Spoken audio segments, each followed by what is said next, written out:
Cheers. Cheers. Power to my brother. Yo, so today we're gonna change the vibe up a little bit and talk about something fun, exciting, and just a little bit different. Maybe not necessarily fun, but it's a very interesting topic.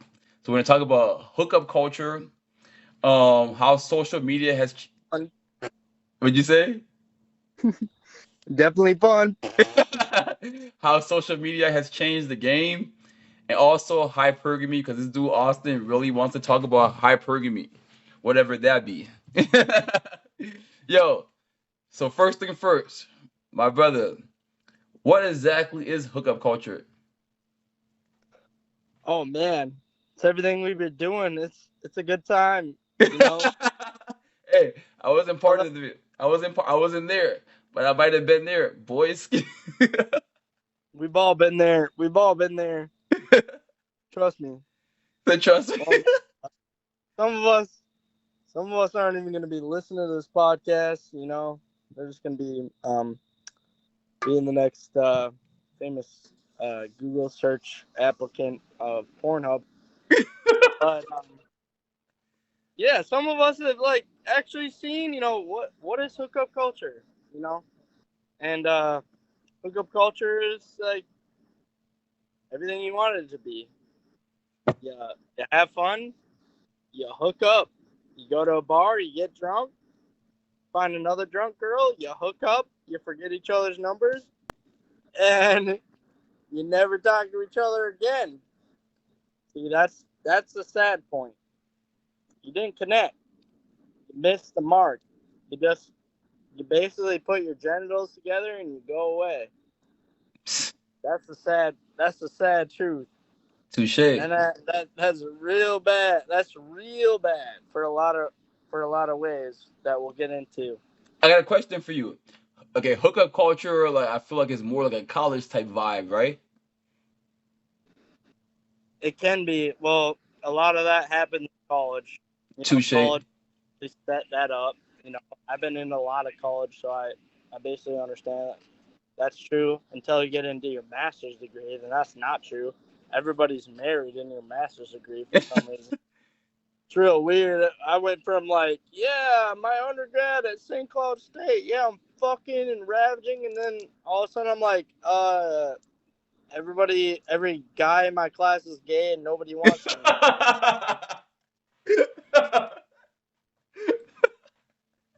No, I'll say this, man. Like college vibe, college vibe, college atmosphere definitely makes hookup culture seem like the thing to do, especially depending on what college you go to. Like people feel like they're not cool if they don't partake. It's like, dude, I have to do something. Like everybody's trying to like hook up type stuff. But give me three or just give me two reasons um why you think hookup culture is bad, I guess. Two. Okay. Um, well, it's the lack of connection. So essentially, like, I'm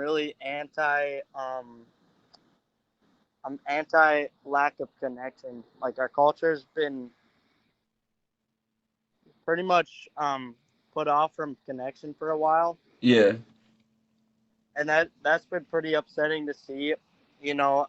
People value like things like instant gratification and um, social media likes and things like that, and then I can't get anybody to pick up the phone and actually have a real genuine conversation, and people don't meet like face to face and do so it's just like you're lacking that bond of like, okay, I'm gonna connect with you deeply. Right, and that's sad. High key, high key. Hey, which that's a beautiful thing to say, right? Which will lead us to our next question: how dating apps have changed the game for both guys and ladies, type stuff. But give me one more example of why hookup culture is bad. Okay, another reason why it's bad, STDs and pregnancies that aren't warranted. Savagery. You said both things. It beautifully said. STDs, bad. Pregnancy, which you like one thing like STDs would can ruin your life. Next, a pregnancy could ruin your life in for 18 years. Like literally. And which leads to people having abortions that they shouldn't even be having. You know what I mean? It puts them in a tricky situation like, yo, I have to do this, kind of stuff. Like you know what I mean? But you said the right thing. So let's lead to how you think how has the dating apps like Tinder, Bumble, whatever the rest, Hinge, all that kind of crazy stuff be like how do you think it has changed the game? Let me say one thing, right? I'm like me personally, man. I feel like the best way to talk to a girl is by meeting in person. Like, there's nothing better than gaming in person, man. You know what I mean? It's way more fun.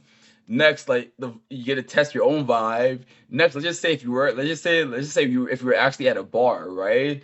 Like, I feel like dating apps have taken away the fun, like the process. You know what I mean, right? People just want to go do this kind of stuff. But you go ahead, brother. It's become real fake. You don't have any sense of trust, Right, and there's this sense of fake abundance where people think, oh, all those people that like my picture, they're my friends, or right, they would text me. Bullshit. right. Almost none of those people will. You meet a stranger off the street and you connect with them heart to heart in that moment. You look them in the eye and you sell yourself. You meet a girl that night, that evening, take her on an instant date, go walk down the street, have a good time. Boom! It's so awesome. You Right. know, those have been my best relationships. Dude, I feel like the dating apps have made people scared to talk in real life. Like people don't even know how to even like say hi. Like they can say They type hi. on the screen. They're like, "Yeah, let me just like send nudes back and forth." Just like, Right. whoa, and that's like a lot of people. Like, we don't even know like what percentage that is.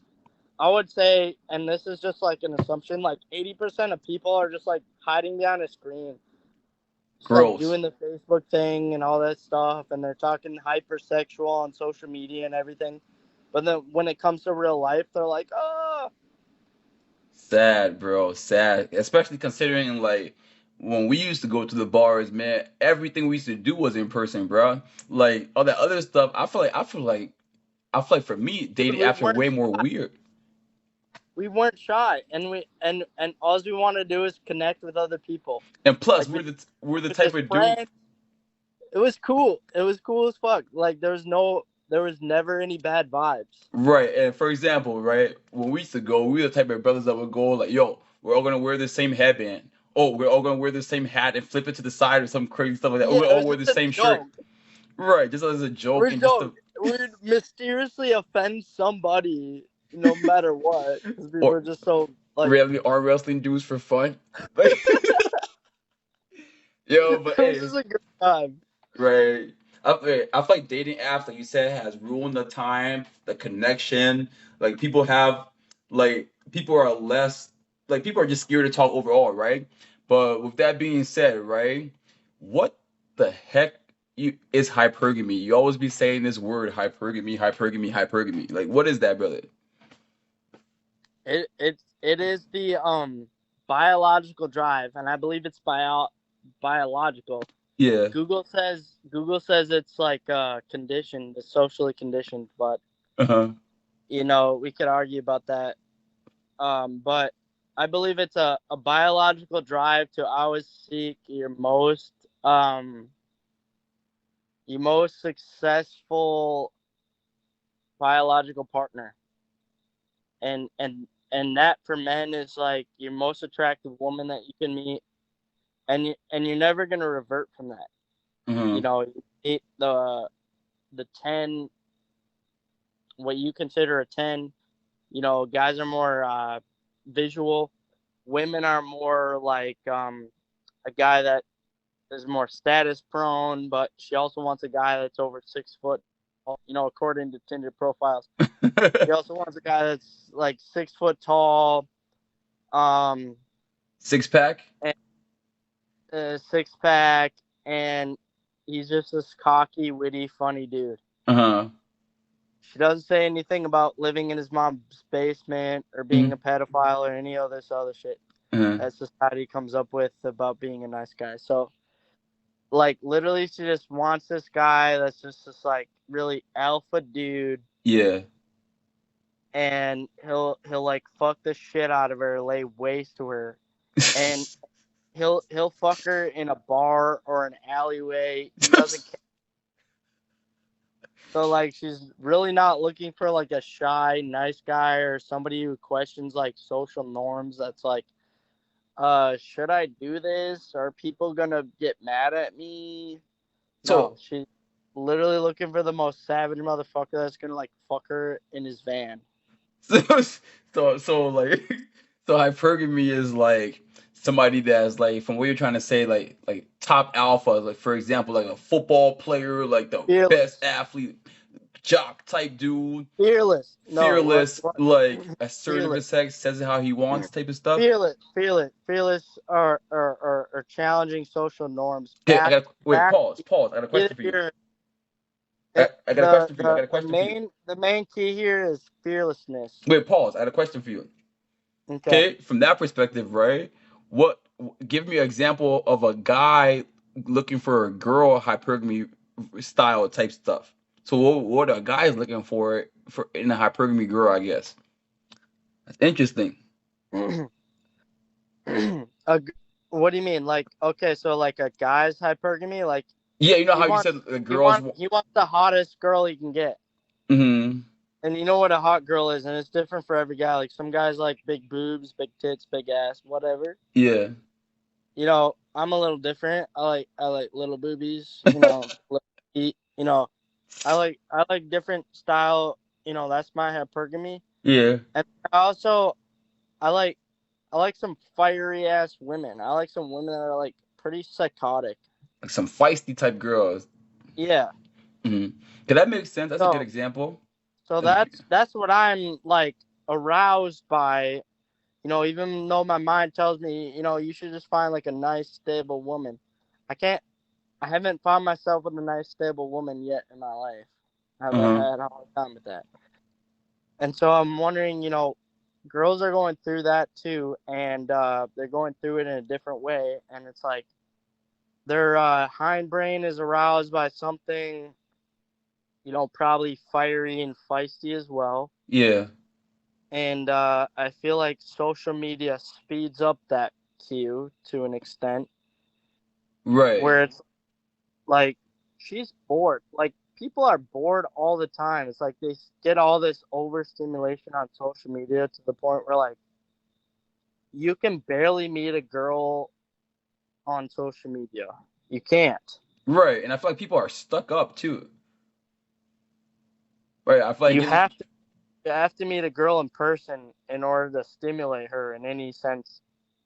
And then most girls that I meet don't even have social media. my man, that's a blessing then from that perspective, right? Yeah, Yeah, because that means it's like all natural, all game, all yeah. vibes. And that's how I know. That's how I know. That social media is really messing that up because it's Yeah. like addiction. It's like Mm-hmm. you know you're hooking on to like dopamine spikes. Uh-huh. Beautiful, beautiful. My man, yo. So before we get any deeper, right, we'll save that for the next podcast. For the next podcast, we're gonna go deep, deep, deep and break some stuff down into some maybe savage perspective. And guys, we forgot to say, we say it how it is on this podcast. Yo, say less. Yo, Leaving like, nothing untouched. share, subscribe. Yo, keep me activated.